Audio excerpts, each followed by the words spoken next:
Time now for yours truly, Johnny Dollar.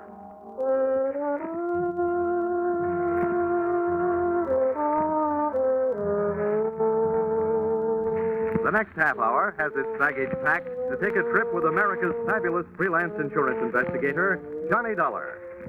At insurance investigation, he's just an expert. At making out his expense account, he's an absolute genius. Expense account submitted by Special Investigator Johnny Dollar to Frederick Kimball, General Manager, Fine Arts Insurers Incorporated, New York, New York. The following is an accounting of my expenditures in the investigation of the stolen portrait of the Duke of Massen, or who opened the season on canvasback dukes.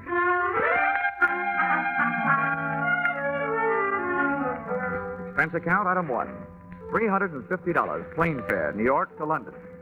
Item 2, $125, replacement, brand new light tan topcoat, borrowed and not returned by fellow passenger during flight. We had cleared Gander, Newfoundland, and were 4 hours out, flying at 20,000 feet over the Atlantic, with a night in the weather, fighting it out to see which could darken the sky first. Most of the passengers were asleep, but the rough weather was giving the man in the seat beside me a rough time. Although the plane had leveled off, his dinner was still trying to gain altitude. Among other things, he complained of chills, so I slipped out of my topcoat and threw it around his shoulders. Oh, thank you. I'm sorry to be such a bother. I think I'll try a drink of water. Okay, I'll buzz for the steward. No, don't bother. She's up forward. Maybe the walk back will do me some good. I'll be right back. I'll be here.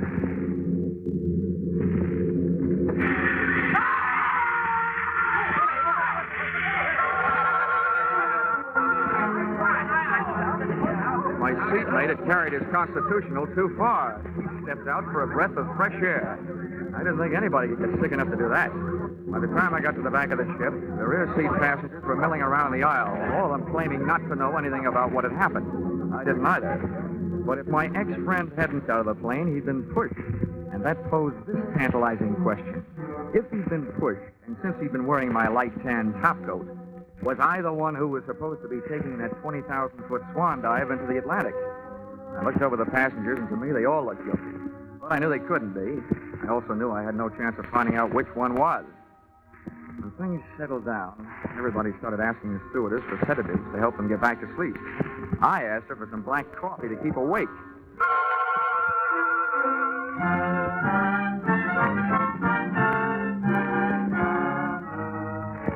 By 4 o'clock the next afternoon, I was in good health in London and in the office of your policyholder, Dexter Morley. Yes, I've been expecting you, Dollar. Your company cabled that you were coming. Very generous of them to send you all the way over here to help. The way I have to pad my expense account to make an honest living. Don't ever accuse my clients of generosity. Oh? Oh, no. They aren't being soft-hearted benefactors. They're being hard-headed businessmen. If that painting stays lost, it'll cost them $250,000. Well, I'd better brief you from the beginning. Oh, if I yawn during your story, Morley, don't mind. I'm just sleepy. I see. Very well, I'll make it brief, Dollar. Well, during my lifetime, I've developed an overwhelming appreciation for fine painting. Unfortunately, I have not been able to develop the fortune that should go with it. As a result, I haven't only not been able to paint great paintings, I've not been able to afford to travel to the museums around the world where the great masterpieces hang. I guess there must be a lot of people stuck in the same fix. Exactly, and that's what gave birth to my plan. I have organized what you might call the Masterpiece of the Month Club. Its members are 12 of the top museums and galleries in the world. This plan calls for them to rotate their most famous paintings. In other words, if the people can't afford to come to the pictures, my scheme brings the pictures to the people. A new one, every month. Oh, that's very interesting, Mr. Morley. But let's talk about the one that got away. Oh, yes, of course. I was merely outlining the background of this case to delineate my responsibility in the matter. Well, so now we know that you feel personally responsible for the loss of the painting, even though it's well insured. Mr. Dollar, no amount of money can get that picture repainted by the man who originally painted it. The artist, Bonnet, has been dead for more than 300 years. A real gone guy. Well, if we fail to recover Bonnet's masterpiece, the Duke of Massen, it would not only be a tremendous shock, but also a tremendous loss to the world of art. Further, it would ruin my reputation. The very first painting to be loaned arrives here in London from Paris 4 days ago, and the first night after I deliver it to the museum, it is stolen off their wall. Okay, Mr. Morley. So much for the story. Where's the museum? It's the new art gallery at Coventry. Here's the address. I won't be able to accompany you myself as I'm flying across the channel immediately to try to calm the officials in Paris, the ones who loaned the stolen painting. They've been calling incessantly. I'll phone my assistant, Miss Harding, to meet you at the main entrance in the museum. Let's say 45 minutes? Okay. Tell her I'll be the man asleep on the step.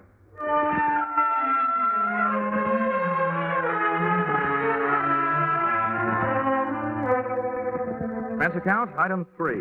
Sixpence halfpenny, London papers. To read while waiting for Miss Harding at museum entrance. No matter what I told Mr. Morley, I was afraid to go to sleep. Page 1 of each newspaper referred to my reason. The misadventure which had occurred on the plane the night before. A possible attempt on my life. Then along came another good reason for my lids not drooping. Miss Harding was an eye-opener.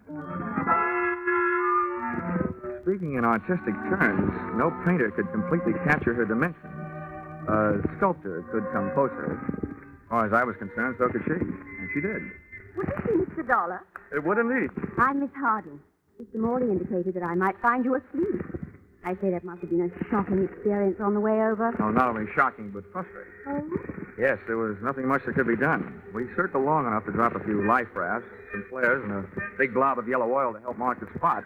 Then all the pilot could do was call for the air sea rescue boys and hope. Yes, it's been in all the papers the whole day. Poor chap. Yeah, it could be that there, but for the grace of a light tan topcoat, go I. What was that? Oh, nothing.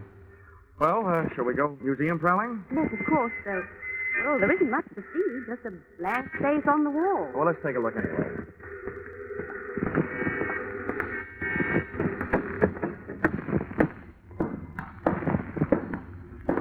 Hey, did you see a blank space on the wall? Why, yes. You mean they stole the painting frame and all? Indeed, they did. Oh. Art thieves are doing things the hard way these days. Usually they just cut the painting out of the frame, stick it under the coat, and make a getaway. Yes, Mr. Dollar, I know. But perhaps this job was done by a beginner, or perhaps the burglar was interrupted and had to make a run for it, frame and all. There are infinite possibilities. Yes, infinite. Thanks. Mr. Dollar, frankly, I think this trip here to the museum is an utter waste of time. I've gone over the whole situation with a gentleman from Scotland Yard. There wasn't so much as a single fingerprint. Miss Harding, I have yet to solve the case with a fingerprint. Sorry, I forgot. Men just can't stand to see any show of efficiency in a woman. Oh, I wouldn't say that. It's according to what they find their efficiency. I'm speaking of business. Mr. Dollar, I'm sure that I can save you a great deal of trouble. I've already done an extraordinary amount of research on this case. Well, be careful what you tell me, Miss Harding. At this point, I confuse easily. Mr. Dollar, a child could understand what I have to tell you. Sometimes a wide-awake child is better than a sleepy man. But go ahead. Now, this is the place, right here. No. There. You see? A blank wall. Now, Mr. Dollar, of the 12 foremost art thieves in London, I have discovered that 9 are currently in prison.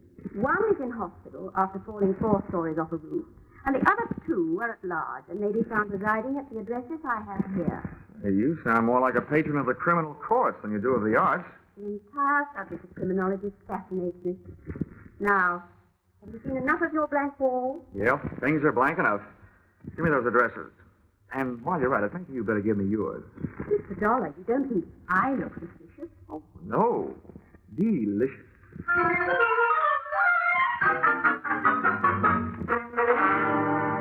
Expense account, item 4. 5 shillings. Cab fare to Scotland Yard. Tip to driver, 2 bob. When it comes to money, I speak all languages. Scotland Yard from the outside looked like a big public school. Well, it has taught a lot of lessons to a lot of people. Inside, it was tea time. When I inquired for the officer in charge of the robbery with which I was concerned, I was led to an Inspector Carew. First, he gave me a cup of tea. Then he gave me my lumps. Mr. Dollar, you sit here and ask me why we haven't done something. Believe me, sir, the yard is not as archaic as its architecture. There's a simple legal procedure which must occur before we can make either an investigation or an arrest. Well? First, a complaint must be lodged by the legal owners of any stolen property. At that point, and at that point only, are we allowed to act. You mean nobody called for help? Well, naturally, when the museum discovered the painting gone, they immediately rang us up. We went, of course, to gather primary evidence. Unfortunately, there was none. Well, what about the owners of the painting, the museum in Paris? As yet, we've heard nothing. We expect to momentarily. Inspector, just out of curiosity, what about this girl, Miss Harding? I'd say she's Well, a jolly fine type. I mean, do you know anything about her? I say, didn't you Yanks carry off enough of our girls after the war? I'm not in the importing business. I mean, is she known to you professionally? What? You suspect her? Well, not particularly, but she did give me this list. In her opinion, this is the who's who and where they are of your city's light-fingered art lovers. Let me see it. Well, quite complete and quite accurate. Hardly the work of an amateur. Where in the world would a young lady like Miss Harding come into such information? That, Inspector Carew, is exactly what I'm driving at.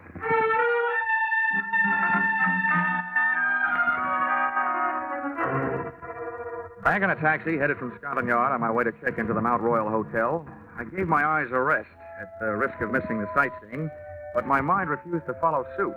It now had 3 blank walls to stare into. The one in the museum, the one at Scotland Yard, and the most provocative of the 3 to look at, the girl who knew too much, Miss Muriel Harding. My mind also kept ruffling my nerve ends with a question. Was I supposed to be the guy who got dumped out of that plane the night before? We arrived at the Mount Royal Hotel, and I got my answers. Here we are, sir. That's the Mount Royal, right? Dead on, of course, the way. You can't miss it. Okay. What's the bill? To you, sir, that'll be half a crown. How much? 2 and 6 cents. Oh, here, you figure it out. Phew. God, ever so, Governor. Look out, Governor, mind that car! That was a close one. Hey, you all right, Governor? Yeah. Blimey, since the cars are back on the street, it's more dangerous to walk around now than it was when them ruddy buzz bombs were dropping. Yeah, a couple of good things about the buzz bombs, though. Nobody aimed them at you personally, and nobody was at the wheel to steer them.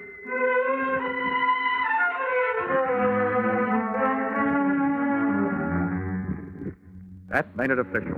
I had been set up for a pigeon, and it was me somebody had tried to turn into a seagull during that flight across the Atlantic.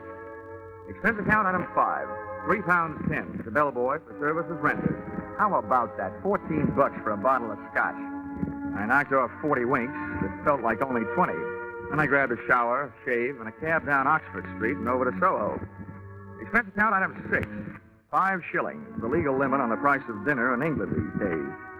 I ate in a nice place called Kettner's, dinner being a bit of chicken, 3 choices of vegetables. Brussels sprouts boiled, Brussels sprouts creamed, and Brussels sprouts roasted. For dessert, I looked at the names and addresses of Miss Harding's 2 candidates for the boys most likely to have succeeded in swiping the missing portrait of the Duke of Massen. I was in the right district for one of them. I found myself in a dark and lonely mews. That may sound good to you, but in Soho, a mews is still only a place fit for ash cans and cats. I groped my way up the stairs to the address of the number 1 boy on Miss Harding's list. On the top step, I was breathing hard. It wasn't all from the climb. I clenched my teeth, my knuckles, and knocked on the door. Then I broke roll 2, the basic instructions for the working snoop. I opened the door. That lock never went to Yale. The door of a wood-burning stove across the room was open, the flames erratically painting the walls with orange light, then erasing them back into black darkness. I finally dared to breathe. Then I saw what I was looking for, lying on a table, its edges curled upward. An oil painting of a guy with short breeches and a long face. I started forward, but something barred my foot. I stared down at the floor in front of me. First it was pitch black. Then the light from the stove cleared up, and I saw that the object was what I thought it was and hoped it wasn't. A man, wearing his head, and I don't mean his hair, parted in the middle. I rushed across the room, flipped the middle off the top of the stove to give me more light, and looked for a telephone. There was none in the room with a corpse, so I tried the door of the next room. And the door I was trying started erupting.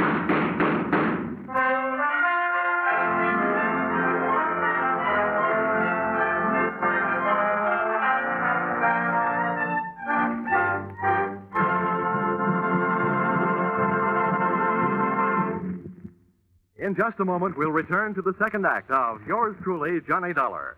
But first, we want to remind you that those delightful, charming neighbors, Ozzie and Harriet, are coming back home next Sunday night, coming back to CBS. You'll be able to join them on most of these same stations at 6:30 Eastern Standard Time, just before the Jack Benny Show. Ozzie and Harriet now have their own sons, Ricky and David, playing themselves in place of the young actors who formerly portrayed them. So make it a party for your whole family when Ozzie and Harriet, Ricky and David come home with their fun and laughter to CBS next Sunday night. And now, back to yours truly, Johnny Dollar.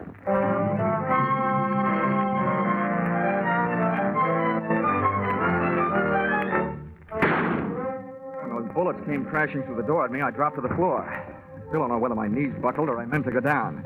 I stayed where I was. But whoever it was on the other side of that door decided to take off, out the window.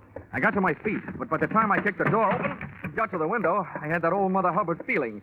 The cupboard was bare.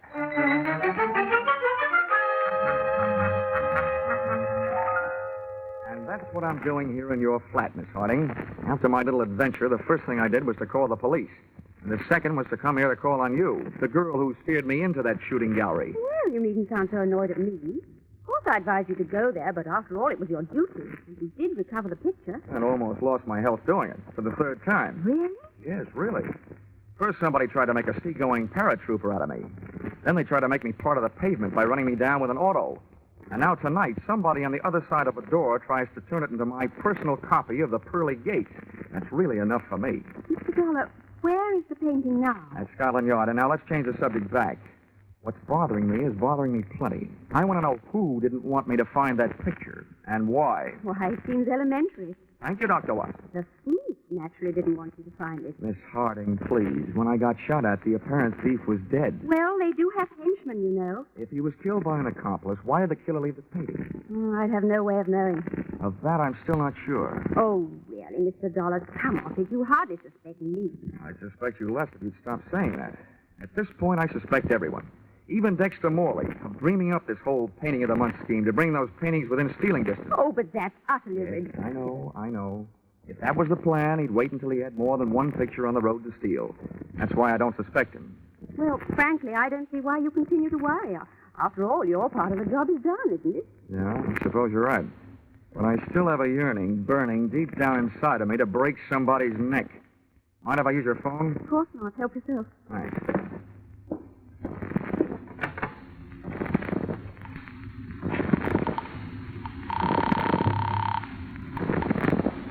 This is the transatlantic overseas operator. Hello, I want to talk to New York. Don't worry, I'll call collect. My name is Johnny Dollar. I want to place a collect call to New York. Number is Plaza 69184. Check this, please, sir. Your name is John Dollar. New York number you are calling is Plaza 69184.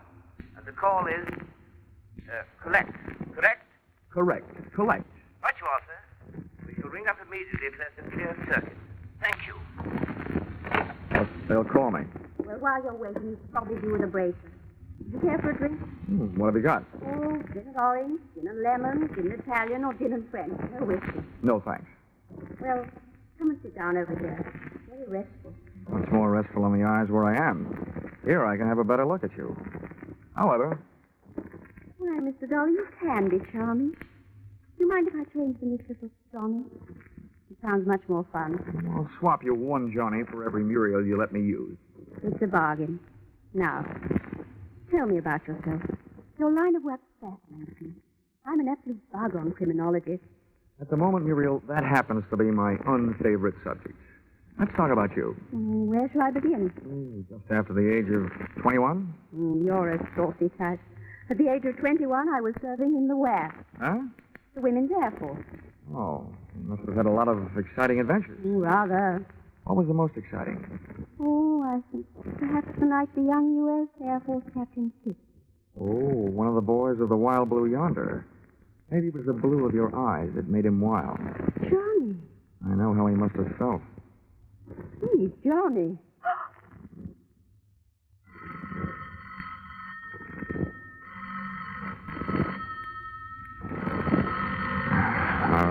I'll be right back. All right, darling. Hello? Are you there? Are you there? Of course I'm here. Mr. Dollar? That's right. We're ready with your call to New York. We shall signal at the end of 3 minutes. Are you ready to talk? The minute you stop. Right you are, sir. Carry on. Hello? Hello? Is this the Fine Arts Insurers? I want to talk to Mr. Kimball. Yes, Dollar. I'm on the line. Go ahead. Well, you can stop worrying, Kimball. I got the painting back. You say you did get it back? That's right. It's safe. All you'll have to pay is the price of a new frame. But that you say, what happened to the frame? Well, the guy who swiped it took the painting out of the frame. I don't know where it is. Well, ask the culprit what he did with it. I can't. He's dead. Well, then look for it. That frame itself is worth $10,000.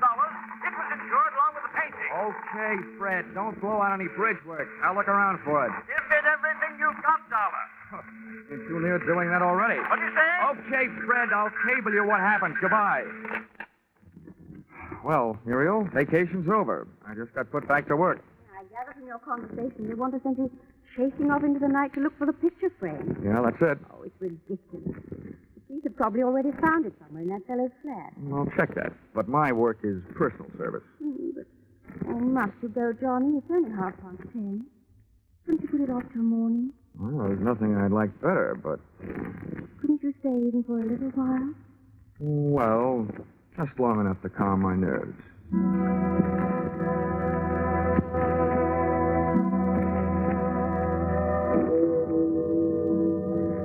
Big Ben was ringing up midnight on Time's greedy cash register when I finally cleared with a bobby guarding the back alley flat that had not so long before given up one unprecious life and one very precious painting.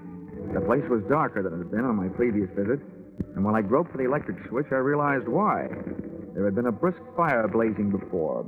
In the bottom grate of the stove, I found enough unburned portions of the hot picture frame to justify my conclusions. And I found something else that came under the category of hot rocks. Expense account, item 7. Cab fare to the office of Dexter Morley. The front door was not only locked, it was barred. However, at the back of the building, I had better luck. A loose window down to the basement. I had broken a law, but I didn't want to break my neck, so I snapped on a light. The basement was loaded with cabinet-making equipment. But for my dough, they weren't making any cabinets. There was a bench with a power drill, and on the floor below it, a pile of sawdust and wood shavings. That was normal enough, but the sawdust pile was glinting with tiny specks of crystallized glue. With what I had now, all I had to find was Dexter Morley. He made that easy. He found me. Stay down there, Dollar. Right where you are. Well, welcome home from that trip to Paris you didn't take. That gun in your hand suggests that I'm right about one thing, anyway. Yes, and what would that be? That whoever took those shots at me earlier tonight was probably not an Englishman. The bobbies over here don't carry guns, which makes most English mugs afraid to. You're an American. That's interesting, but hardly valuable. I've got some more. How valuable is this? I think you're in on, or at the head of, a very high-class smuggling racket. And I think you set up that painting of the month scheme of yours to establish just about the neatest method of smuggling that I've ever heard of. You're very generous, but I know how I operate, so what you could tell me about it could do nothing more than bore me. What I want from you are the diamonds. Maybe I can trade you. Some diamonds for some answers. You're in no position to bargain. Give me the diamonds or I'll shoot you and take them off you. No, wait a minute. I'd better explain my bargaining position. And I think you'll admit it's not the worst. Since you must have followed me here, you know I took a cab from the murder flat. One without a taillight, so you don't have the number. But, brother, I do. And the diamonds are jammed down behind its back seat. Now, let's bargain. Why, you... All right. What do you want to know? Just let me do the guessing, and check me if I'm wrong. You set up a chain of famous paintings which would move around the world through your branch offices. As each one passed through your hands here, the frame was to be dismantled and holes bored in it at the joints for the purpose of smuggling diamonds. Right so far? Yes, Dollar, right. But remember, the more you are right about, the worse it is for me. So naturally, the worse it is for you. We'll take care of that later. This scheme of yours is fascinating. The stuff moves around the world in the picture frames, under official armed guard, and enjoying virtual diplomatic immunity through customs. It's great. It would have been great if it hadn't been for that heavy-handed oath. Oh, that fills in a missing link. From out of the night comes a burglar, steals your first loaded picture, shoves the frame into his stove to get rid of it. You arrive, cream him with your gun, then I arrive, interrupting you before you get what you want out of the burning frame, and then... You saw what happened to him when he resisted me, Dollar. But now you must realize that I won't hesitate a moment. It works the other way, doesn't it? You kill me, who tells you the number of that taxi? And without it, you'll never get your diamond. There are ways. Keep your hands behind you. Painful. I thought so. Your head will wear out before this gun barrel does. Now, Feel more like talking? Just enough to tell you one more thing. You can tell that blonde accomplice of yours I was onto her from the start. Johnny, what do you mean? What? Ow! Don't shoot back!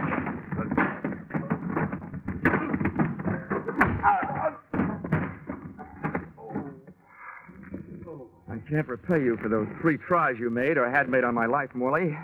But here's what it feels like being hit on the head with a gun. Yeah, rockabye booby. Muriel, look out, you'll fall. I told you, that's a very undignified way for a lady to enter a room, through a basement window. Johnny, I was only trying to help, and there you were accusing me of being his accomplice. After all those nice things you said to me before. Whoa, wait a minute. Oh, I followed you. I wanted to see how you were. Oh, great. You and your criminology. At least you might have stepped in before you hit me those 2 licks. Look at my head. Oh, I'm sorry, Johnny. It's just that I love crime. Well, come on, get up. Oh. Would be a crime if Mr. Worley there woke up and I had to put him back to sleep again before the police got here. Well, what was it all about? It was about these little black things. I've got a pocket full of them. Here, scrape one of them with your fingernail. Oh, glass. Honey, that's the kind of glass a fellow hands his girl when he wants to be engaged to marry her. Johnny, darling, you mean... Yes, I mean only that they're diamonds.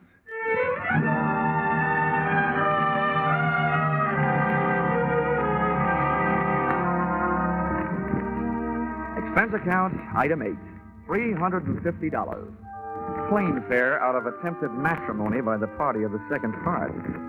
Item 9, $25. Gift to Muriel Harding. 2 books, one on the art of crime, the other on the art of cookery, in the hopes that the latter might attract her to the pursuit of a more womanly hobby. Item 10, 10 cents. Broma Seltzer. Purchased upon landing at Gander, Newfoundland. The only thing still fighting me on this case were those Brussels sprouts I had at dinner in London the night before. Expense account total, $1,563.40.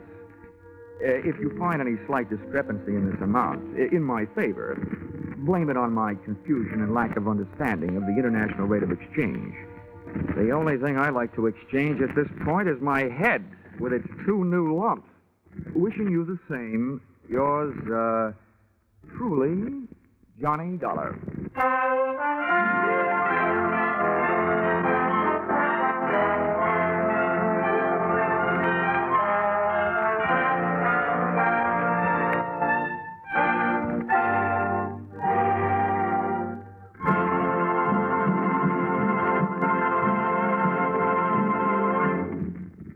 In just a moment, more about Johnny Dollar. But first, Academy Award winner Jane Wyman comes as guest to the Family Hour of Stars, and Ozzie and Harriet return in triumph to CBS. These are 2 headline-making events for next Sunday night. Add these 2 shows to the top comedy of Jack Benny, the feminine charm and dramatic talent of Helen Hayes and Eve Arden, the ace comedy teams of Amos and Andy and Lemon Abner, and CBS Sunday night makes great news. On top of this, there are the notable mystery capers with Sam Spade and the laughter with Life with Luigi and It Pays to Be Ignorant. So don't miss a single one of CBS 10 great entertainments next Sunday night when they're heard over most of these same stations. Jack Benny, of course, comes to you over them all.